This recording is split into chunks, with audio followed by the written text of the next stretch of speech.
Welcome to Real Estate Daily. This is your weekend edition, and I am your real estate guru.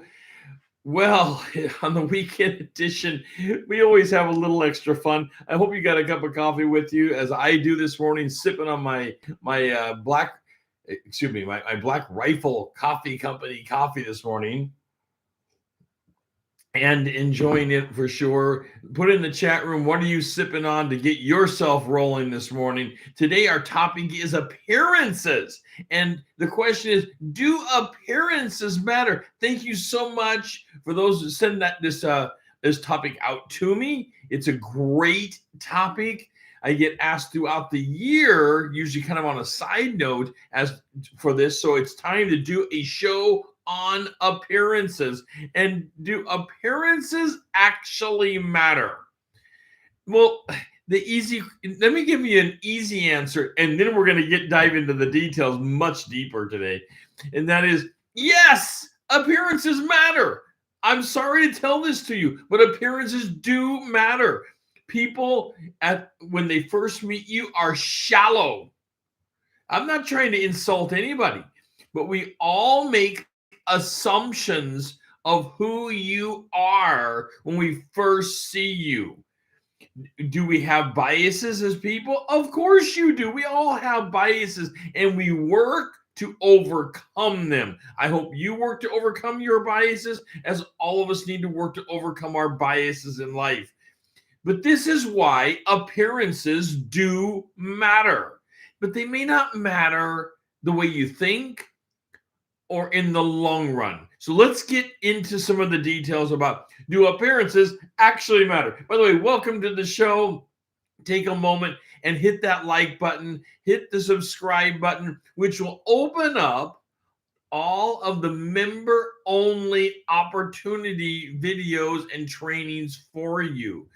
Every week we do a member only training where we dive deeper into the market than we do on any of these others. And they are wonderful opportunities. If you are serious about building your business, hit the subscribe button. It's right down here. Hit that subscribe button. Open up the member only opportunities for you where we take a deeper dive into the market. Okay, let's talk about appearances, where the question is, do they matter? And yes, they matter. I know some people are right thinking I'm going to say they don't matter. They do matter. Appearances absolutely matter. So let's talk about the first one that always comes up, your car. You drive up in a car. Should I go and buy myself a brand new car? Should I get a Lexus? Should I get a Mercedes? Should I get a Jag? Should I drive up in a junker? What kind of car should I drive up? Well, let me tell you, it only matters on the extreme ends. Appearances do matter, but the difference you're going to make that you're not going to want, you can make a difference, all right, with your car, but it's on the extreme. And so you drive up in a junker that barely runs and it's clunking down the road, and it's this annoying clunker. Or you drive up in the $200,000 Jag or something.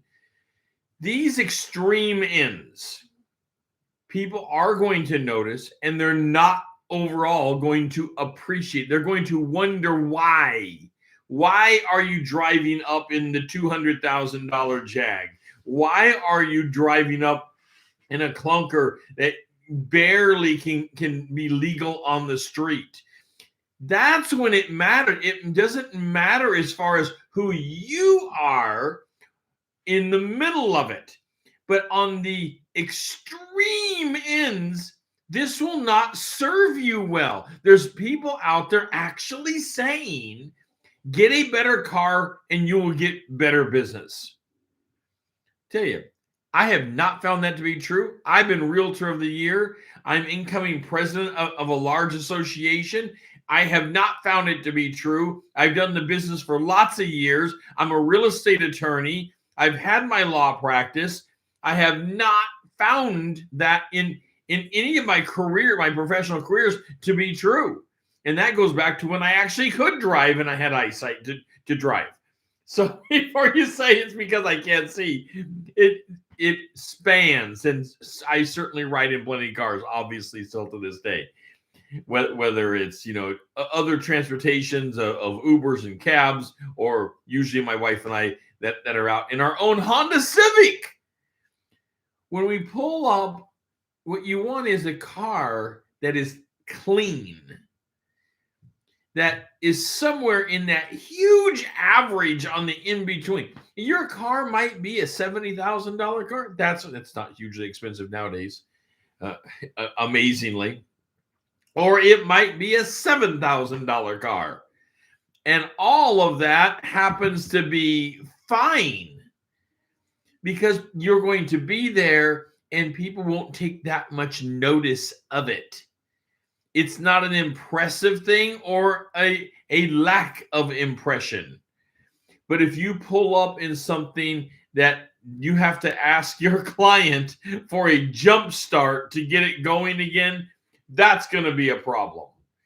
If you pull up in a $200,000 Jag and you don't want people to touch it, look but don't touch, well, that's also going to be a problem of how they interact with you. It's not an advantage.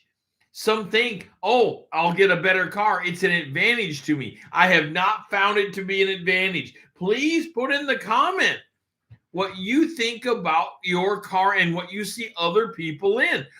Are you seeing them pull up in fancy cars, and are you impressed with it? If you pull up to the hospital clinic to see your doctor and she pulls up in a $200,000 Jag, are you more impressed with their services? I'll bet that you're not. I'll bet you're not more impressed with it.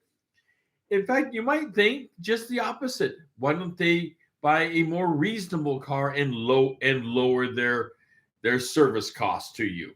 Which, those kind of things usually do not pair together, by the way. We're talking about things that are on the edge. Okay, it is the weekend edition. I always try to calm it down a little bit and have a little more fun on the weekend edition. I hope that you have lots of showings this weekend. You're getting going this morning. You're building your business, and you're taking some time with family, because this business, you got into this business so you wouldn't have to work a 9-to-5 job. And in real estate, you don't have to work a 9-to-5 job to pull it off. Okay, let's go to the next big appearance topic that always comes up. It's the next big thing. That is, should I be in a suit? Do I have to wear a suit all the time? I wore a suit for much of my professional career. And then I came to a realization, I'm the only one that's probably looking at that it matters. Unless I'm in an environment that others are in suits. Of course. If the standard environment is that others are in suits, then you'll want to be in a suit. You will always want to dress at least as good as your client. Otherwise, your client could end up being embarrassed. So you need to predict what's going on. Now, before you meet the client a whole lot, that's difficult to call out. So what you do is you dress business class, and then from that point, you can move onward with it. Typically in the Northwest, we are not wearing a whole lot of ties anymore, but we're still doing business casual for most of the time. There is a time for the business class, and that's where you dress up and you're in your full suit. But there's a difference between being in a regular suit and being in the Armani suit, or wearing the Prada shoes, or things like this that are simply not necessary, and you're probably wasting your money. I hate to say this, throw in the comments. You can disagree with the guru. It's fine. You're probably wasting your money because people really aren't taking that kind of notice. They're not going to buy a house from you just because you've shown up in Prada. Now, I'll tell you this. If it makes you feel better to wear a better suit or Prada shoes or whatever it is, if it makes you feel that much more confident with the career choice that you've made, well, then why not? Go ahead. You're not hurting anything. I had a law practice in D.C. right down. My office was down on Pennsylvania Avenue, and I was working as an independent attorney, and then I would go attach myself doing some work for some larger offices. One of the offices said, if you're going to work with us, there is a dress code for us. And in that dress code included a particular style of shoes. They gave me the address of where to go get them. They gave me the address of where to go and have my tailored clothes done if I was going to work with them. And I chose to work with them for a while. So I had to fit their style. That's an exact example of fitting into a cultural style that you're either going to do it or you're not going to be part of their culture. That's okay if that's what you want. But let me tell you, there's plenty of business out there that's business casual. Business casual without having to wear the Prada, without having to wear the tie, regular people needing regular homes, and you can build your business and be a real person and love every minute of it. Absolutely love it. But again, if wearing those kind of things changes it for you, well, then that's okay. Go ahead. I wouldn't spend the money on the car. That's not going to change it for the client.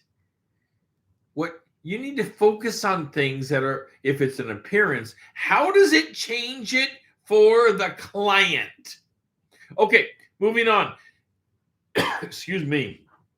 It is the weekend. Hold on. Our next topic on appearance is technology. How does technology change your appearance and your ability to interact with the client? You know, we all love our cell phones. I am so attached to my cell phone. I probably do have a separation anxiety from it. It goes everywhere with me. If I'm separated from it at all, even if I walk out to our barn on our property, I usually have it in my pocket. I'm very attached to the technology. However, when I'm with a client, we have to be aware of what our appearance looks like. Do we have an earpiece in and we're paying attention more to our phone, our technology, than we are to our client? Now, this becomes an appearance issue problem. And if you're like me, you love your technology, throw in the chat room, what technology do you love? What do you have separation anxiety from your technology? How often are you checking your technology? I check my technology and I'll just be playing with it way too often. It's probably to the level of hundreds of times a day I'm checking it. And I know it's too often. That's just kind of who I am. But when I'm with a client, I don't have my earpiece in. That people know these things. Oh, the earpieces can be very small. By the way, I use Jabra earpieces. Love them. I've loved them for years. I think Jabra is out there making some of the best earpieces available. Throw in the chat room, what kind of earpiece in your technology are you using? Because most of us now are using some kind of an earpiece to talk on. And when it comes to headphones, same thing. I use Jabra. Right now, I'm using the Jabra 285 when it comes to a full set headset. Okay, so technology. What about computers? Love my computer. I'm certain you love yours. Our industry of real estate is one of the highest tech industries out there. Your clients may not be that high tech. You have to think about, how are you appearing to them when you say to them, great, you want to make an offer, $400,000, 123 Main Street, no problem. I'll have this sent over to you in just a little while, and you'll DocuSign. Talk to you later. I'll let you know if you get the offer. We may want to break that down a little bit because people may not have any idea how to DocuSign something. I love the fact that we're in the land of video these days. Video is hot, hot, hot, hot, hot. The year 22 is another year of building video and live stream. That's where we're at. However, your clients may not appreciate it. In fact, the appearance that you are promoting it may be a big turnoff to them. You need to read your client and find out, what do they want? Appearances, remember, it's not about you for the most part. It's the 10% about you. If it's a confidence builder and you need to wear a suit, go for it. Beyond that, it's about the and how you appear to the client. So you really have to think through this. How are you appearing to your client base? And does it help the deal? Does it help the relationship? Does it help you get further into their head on motivation and what they're doing, and ultimately to close a deal? I want you to build your business and close more deals this year. And to that, we have to have what's called, this is old fashioned. You taught it in universities for years and years and years, the you attitude. And that's not the me attitude. It's the you attitude. That is the client. We're pointing to you is the client. What do they want? That will allow us to mirror a better image of what they're looking for in all of these categories. Now, you're not going to go out and change out cars because your client happens to want to see you in a Jag. That would be ridiculous.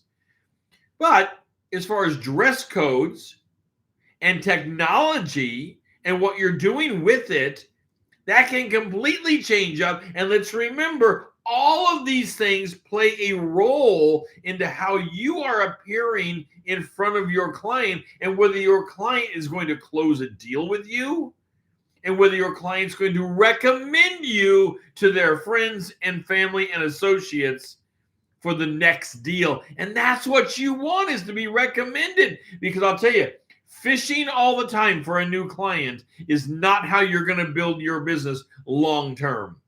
That's a wonderful way to get business initially. But long term, what you want is to have repeat business, that you're being referred and you're not having to go fish for new clients. And that means you need to make a great impression with the current client base. How do you make the great impression? You understand the you attitude and what they're looking for, and not just because you want to do it. We had a client just recently, and this was not an elderly client, by the way. We were going to send them DocuSign, and they simply did not want to do it. They didn't believe in the product. They thought there were security problems. And you know what? Maybe there are. They wanted to come into the office and physically sign. Now, let me tell you, I told you my love of technology. I love the DocuSign products, DocuSign, DigiSign, whatever the digital technological way of signing nowadays is. I love all of that. However, it's the you attitude. I have to understand where the client's at and respect it. Otherwise, my appearance to them is that I'm above them, I'm uppity, and then I think less of them for wanting to physically sign. I don't want that. That wasn't the goal. That wasn't the goal at all. We got together and had them physically sign in the office, and we simply went page by page and had them exercise, do their hand exercises, and sign every page. That's not a bad thing. It's not only not a bad thing, it's not a horrible thing, it's not even a slight. That's understanding where your client is, and sometimes stepping back like that really makes us take on a new focus for ourselves instead of just being so quick with the technology. Now, in technology, most of us in real estate love the camera. We love taking pictures. We love taking pictures of everything. And that's good. And as well as I keep mentioning, this is the year of video. Video is hot. Well, how do you appear when you're taking all these pictures? Are your clients okay with the video? Make sure you check in with them. You don't want to come off as this uppity person. All right, next is business office addresses. Wow, this came up a few years ago for me, and I was surprised to find out people really buy into, like having they want the 1000 Pennsylvania Avenue, or whatever the classic address is, and then there'll be a suite number that goes along with it, because not everybody can have the major address of where the building is. So there's going to be a suite number or attention to the name of something. Well, I hate to break this down, but the people out there buying homes don't care anymore if they ever did. I'm not certain they ever did care where your office address is. We are now so virtual, so incredibly virtual, that a classic office address of 10,000 Main Street, just name your classic office address, doesn't matter to the client anymore. If it ever did, and like I said, I'm not certain that was ever breaking down barriers, because all that ever shown is that you were in this famous building. Some people have posted and believe that an office address is the appearance they want for their business, even though they are never there. They simply adhere to an address system that gives them what they think is a better address. I would challenge you that does not work, and it doesn't matter to the client, because your relationship is going to be made with this client on first appearances. That'll have nothing to do with them ever knowing what your business address is. I wouldn't give it another thought. I wouldn't spend the money on major addresses. That has been sold for years and years, the address system, and that one is better than another. I think those barriers are gone. Love to hear from you in the chat. What do you think about famous addresses for large buildings, famous buildings, things like this? Okay, let's get over to attitude, because attitude pulls all this together. Attitude on appearances is what breaks down the barriers. It is the piece that reaches across and makes the relationship happen, even when you might drive up in a clunker and you need a jump from your client, and you're feeling so bad about it. Having a humble address, having a humble attitude, that you are not knowing everything, even though you have advanced knowledge in real estate. There's no doubt about it. That's why you're licensed. But remain humble. I mean, all of us that have been in the business any amount of time have had the following happen to us. We show up showing the client 123 Main Street, and the client says, is there anything else in my price range that looks like this in this school district? And we say, well, we pulled all the homes. And they say, well, I found one at 789 Apple Street, and you didn't see it.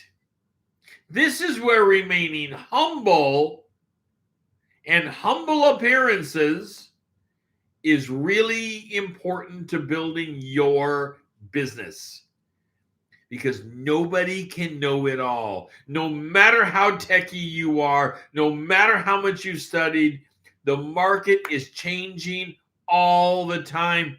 And that house may not have been on the MLS. It may not have been on systems that you're looking at. It's simply, you may have missed it. Maybe you put your cutoff dollars $1 under what that house came up to. And now you missed it and they're pointing it out. What kind of an appearance is this? Well, it's all about how you handle it next, is how you're going to appear to the client. If you come off with, I discounted that, that's not going to be good for you, it's out of your price range, or something like this, maybe that's not the best idea. Instead, consider this. Wow, that's wonderful. Let's take a look at that and see if those details at that address work for you. Thank you for bringing it up and helping the search, because it's only between the two of us that we're going to find all the opportunities for you in the market.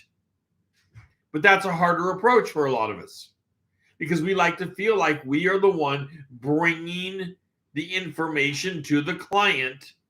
And for the most part, you are. But you're not bringing it all. The client also owns some information. Remember, your client, even at the best of times, is somebody else's client that they are pushing to have. And that's important. Okay, so today we've talked about appearances. Does car matter? And the car matters only on the extreme ends, and it matters to the negative. Do suits matter? Suits can matter, but usually it's only to your own confidence level. Shoes like Prada or Allen Edmonds, so many of the other famous shoemakers, do they matter? And usually it only matters to your personal confidence level. We need to dress in our personal dress as similarly to the client as we can, but we never want to dress down. In the Northwest, I can tell you this usually means that we are going business casual. On the East Coast, it's always been a little more strict. When I had my law practice in DC, it was all about suits, but everybody was in them and the clients expected it. So notice how we are doing the you attitude here.